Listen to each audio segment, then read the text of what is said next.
The wicked tenant says, we make the rules. The wicked tenant says, we make the rules.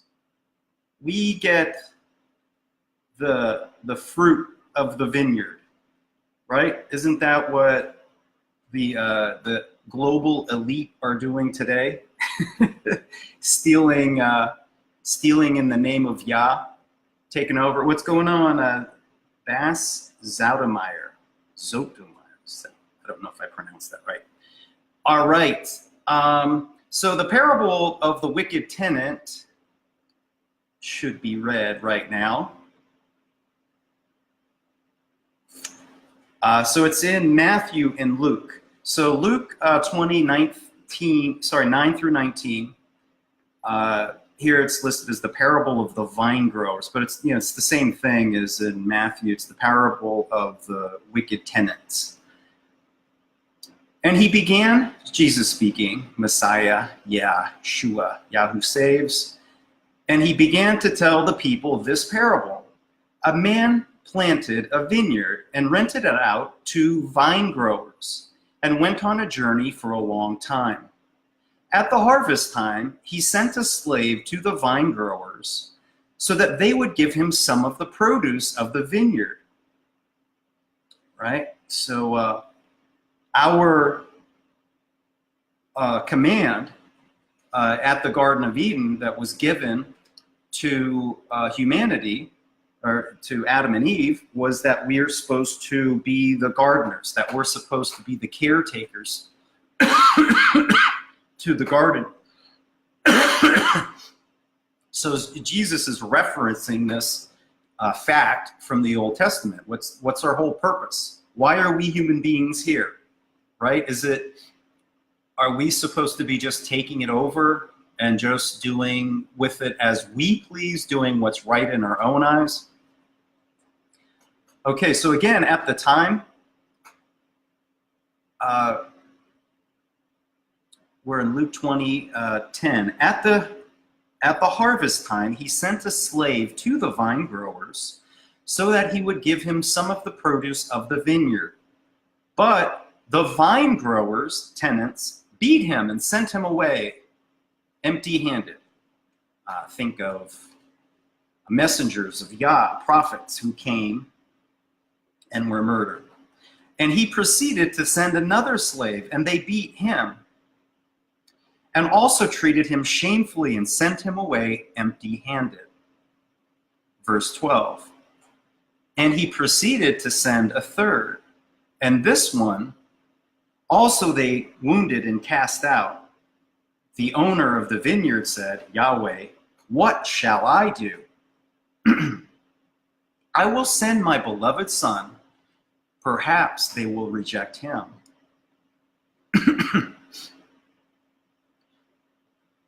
But when the vine growers saw him, they reasoned with one another, saying, this is the heir. Let us kill him so that the inheritance, the earth, will be ours. Verse 15. So they threw him out of the vineyard and killed him. What then will the owner of the vineyard do to them? Yahweh asks. Or Jesus asked, what will the owner do? He's speaking to the scribes and the Pharisees at this time. So he's going like, what's the owner to do? What are his options? He's sent messengers. He's done things peaceably. And you killed my son. So again, the question is asked, what then will the owner of the vineyard do to them? He will come and destroy the vine growers, and he will give the vineyard to others. When they heard this, they said, may it never be.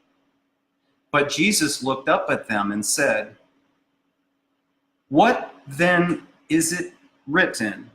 The stone which the builders refused has become the chief cornerstone. It's a Bob Marley song. The stone that the builder refused will always be a head cornerstone. Everyone who falls on that stone will be broken to pieces, but on whom it falls it will scatter him like dust. So check yourself, Pharaoh, right? Isn't that the same mistake Pharaoh made? Pharaoh eventually got so full of himself that he began to think that he was the owner, that he makes the rules, but when in fact he was just the tenant. So when Yah's messengers come like Moses, and they come in twos, there is able to be a showdown. I guess Elijah did it by himself. So there's a showdown, something called the court of divine justice. And within that, as when Moses and Aaron came challenging Pharaoh's authority and was explaining that he was a wicked tenant, obviously he was rejected. However, because they came in pairs, Yah dwelled with them, and Yah put his words on their lips so that they were empowered with plagues, and eventually Pharaoh yielded. So this is the time in which we live right now. All of these calamities and all of these tribulations, we are in the Great Tribulation.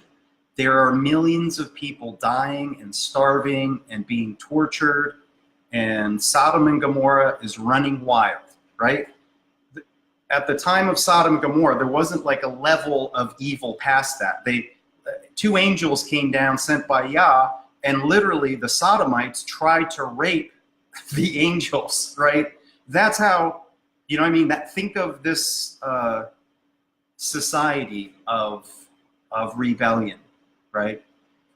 So the solution to this is the deep understanding for us to realize we've been lied to since birth, so as to think that man creates law. We don't create law. The owner creates the law, right? So I was actually making a song about it. But before I do the song, I wanted to show why it's important to study, to learn how to learn an instrument. Okay, so everybody will know generally that David played before Saul. When Yah gave Saul an evil spirit, he was down and dejected, and then David took a harp and played, and then the evil spirit departed. That's from 1 Samuel 16:23. And I've been working on learning how to play, and I have a hack for it. And I want to teach the hack. My guitar has 3 strings. I'm a pool guy. I just been working on this for a little while. I'm a complete novice. Complete novice. Children are better. So some other verses that talk about instruments and music. So from Isaiah 38:20, play my songs on a stringed instrument. And we know, if you jump ahead to Revelation, that those that overcome the mark of the beast sing a new song. They sing a new song, the song of Moses and the song of the Lamb. The song of Moses and the song of the Lamb basically is that they obeyed Yah to the point of they are willing to die and challenge any earthly authority. Whip the moneylenders, to go in front of Pharaoh and say, we are not going to listen to you anymore. You are a tenant. You're a tenant. You're not the owner. We have to realize who the owner is. And the morality for that owner is in here. And he has a government of judges of tens, 50s, hundreds, and thousands in the Exodus tribal government. So these songs, we need to be in our community as part of the Exodus judges of tens, 50s, hundreds, and thousands, singing a new song, a song of good news. And people, well, what's the good news? What's the good news? And Jesus said like this in Luke 4:18-19 when he read from the scroll of Isaiah. So the good news is from the Old Testament. And he said, the Spirit of the Lord is upon me. He has anointed me with cannabis oil. The Spirit of the Lord is upon me. He has anointed me to preach the good news to the poor, So across the world, there are people, even in rich countries, which are suffering from scarce, they don't have enough mammon, right? This dead idol, which is controlling humanity, right? This strong delusion, this addiction, this curse. There's literally a curse on humanity. And the way that we break this curse of apathy, of inability to overcome, just that there's 7 billion debt slaves that refuse to overcome, refuse to unite, refuse to cast away their fears, refuse to cast away their idols and their self-limitation, refuse. And the way we overcome that fear and that idolatry and that Stockholm syndrome and the curse is through music. So play my songs on stringed instruments. Psalm 48:8, stringed instruments have made you glad. Psalm 149:3, let them sing praises to him with timbrel and lyre. Not sure how you pronounce that. So I've been trying to learn how to play guitar, and I have a hack for it to make it as easy as I've found, where you're still playing and you can do some very guitar-y kind of stuff. You know, I acknowledge freely that it's not as impactful and full as a 6-string. However, this is a hack. All right. So now, okay, so I didn't know any of this stuff, but basically when you play a chord, by the way, there's 7 chords, more evidence of Yah. Like Scott Bunnell says, Yah warrior, Yah poet warrior. One third of the Bible is poetry. 1/3 of it. Music, songs, right? So what's unique about this is I got rid of, this is like a guitar we didn't even buy. It was just like laying around the house and nobody ever used it. So I watched a bunch of videos of guys that are into this, and I was just looking for all sorts of different hacks to learn how to play guitar. And I found this where they were playing with 3 strings. You know, they didn't do it dorky like me. They have actual 3-string guitars, which I actually bought an electric 3-string guitar, and I'll bring it over in a sec. Anyway, the point is that confidence brings confidence, and faith brings, you know, just in the same way that fear is contagious, and how, like, think of with Gideon, Yah said, no, get the cowards out. The ones that are afraid, get them out. Just because they'll infect. It's better to go with less that are courageous, because it's a spiritual fight. And fear, what we fear is what we obey, and what we obey becomes our God. And what Yah is looking for is a monotheistic relationship with his bride that doesn't obey Caesar, that isn't suffering and empowering these idols, these dead idols. Think of how much energy has been put into this false idol, and how much power, how much we sacrifice for it, and how we sell our children into bondage, into debt slavery. So anyway, the cure for the Stockholm syndrome is songs of freedom and overcoming. So the hack of this is that when you have a 3-string guitar, number one, I can only hold 3 strings down to make it sound good, where it's clear, like we're each of the 3 strings. When I tried to do all 6 strings, I couldn't do it. There'd always be like a couple that would be muffled, and it just would sound wrong. So that's one reason for 3. And because it's like you're taking it off like in a smaller bite. Maybe later on you can add the strings in, but for me, this was as easy as I can do as a hack. So that's one. The next thing that makes it easier is that it's tuned to an open G. And what that means in normal speak is that when I strum this without holding any strings, It sounds, well, let me show you. If you look on my little chord jobby, Sparkman. Okay, so this should make sure that's registering. But anyway, it's a G if I play properly. There it is, there's the G. Not showing you guys. So anyway,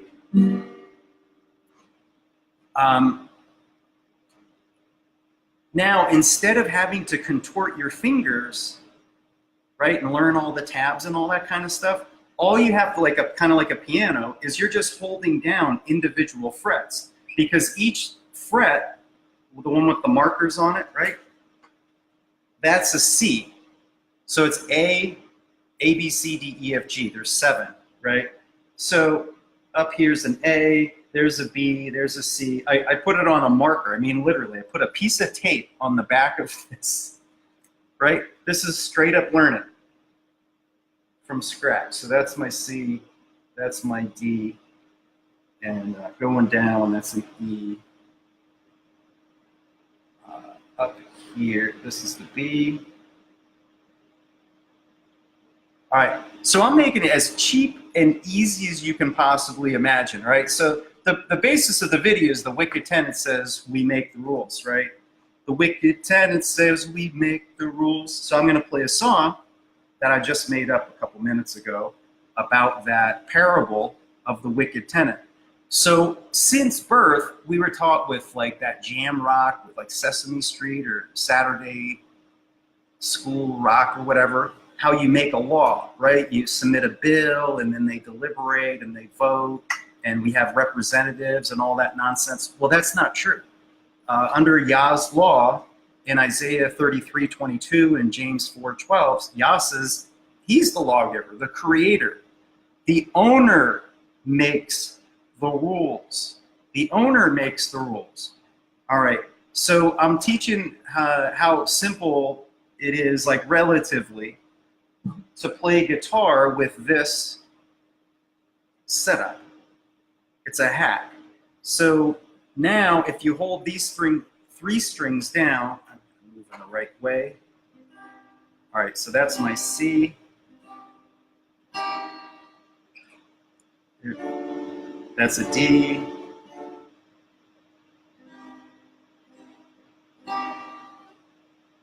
Right, that should be an A. I missed that one. It's not an A, that's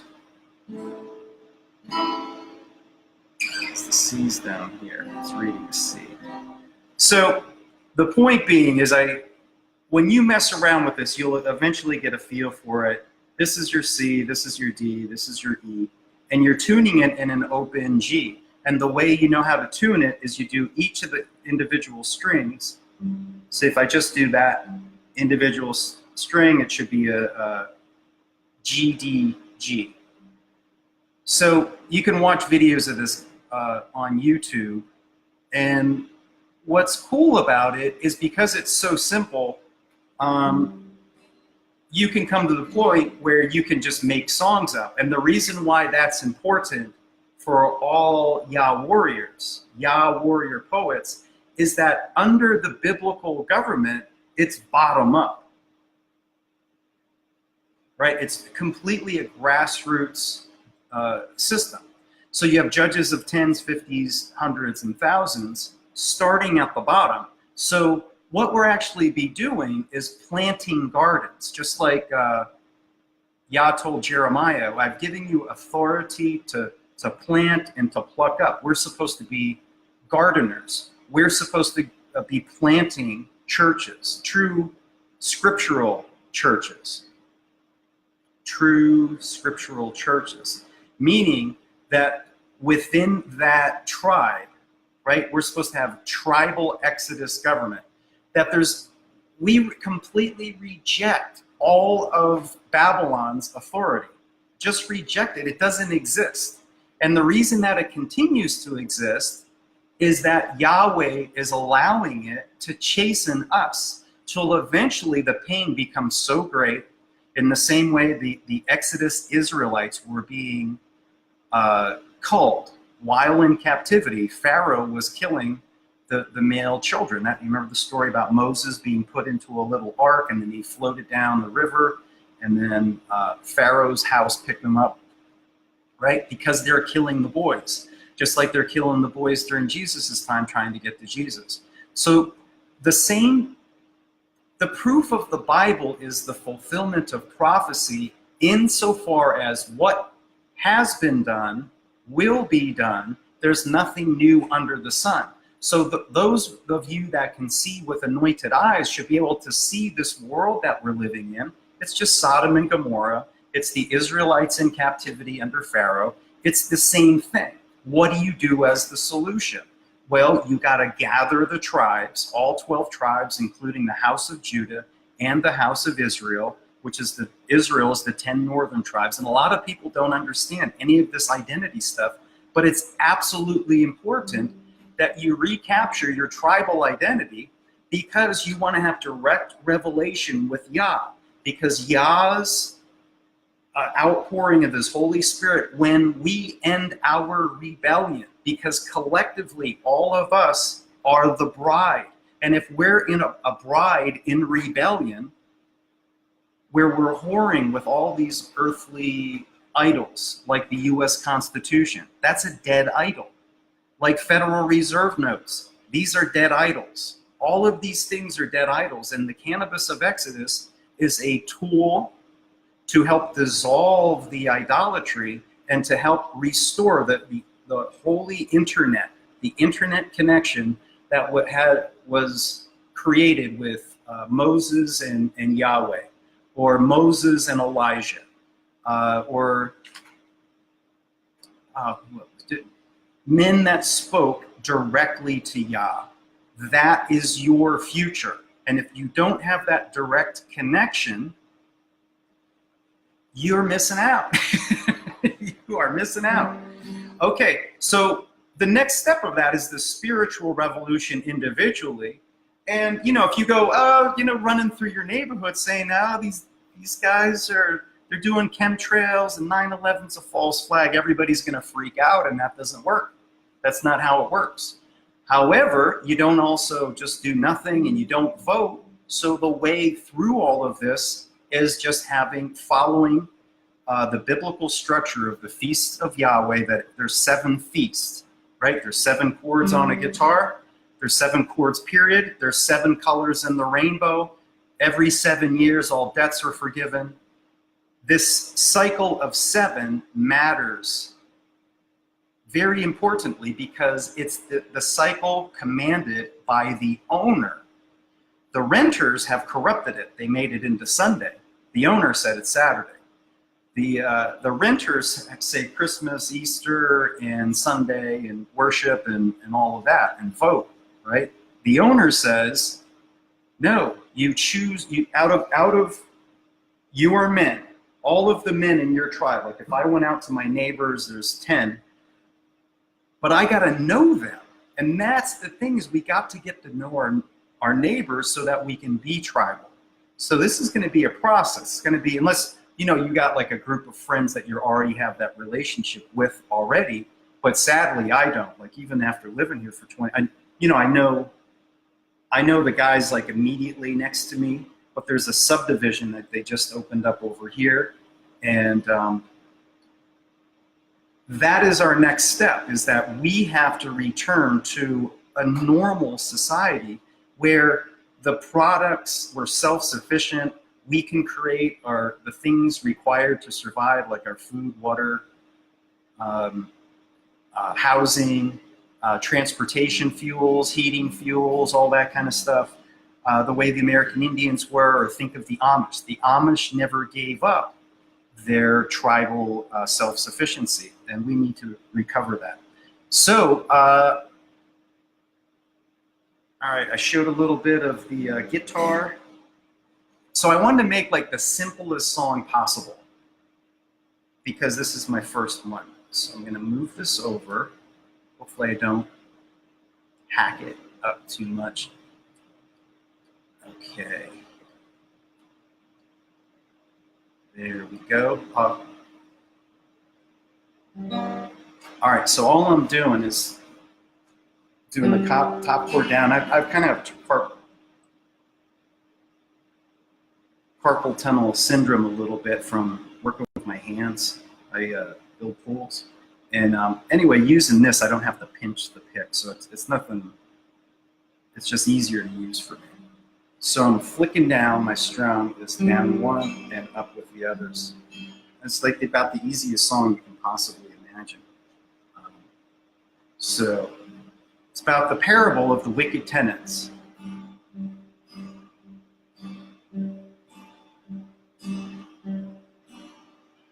The wicked tenants say we make the rules. The wicked tenants say we make the rules. The wicked tenants say we make the rules. The wise know the owner makes the rules. I make these for my kids, so if they seem overly simple, this is why. The wise know the owner makes the rules. The wise know Yahweh makes the rules, and the walls come tumbling, tumbling, tumbling, tumbling down. The walls come tumbling down. Babylon comes tumbling down, right? So the wicked tenants say we make the rules, but the wise know Yahweh makes the rules. Thanks for listening, guys. What Babylon tries to offer, prophet refuse it. Arise, Israel.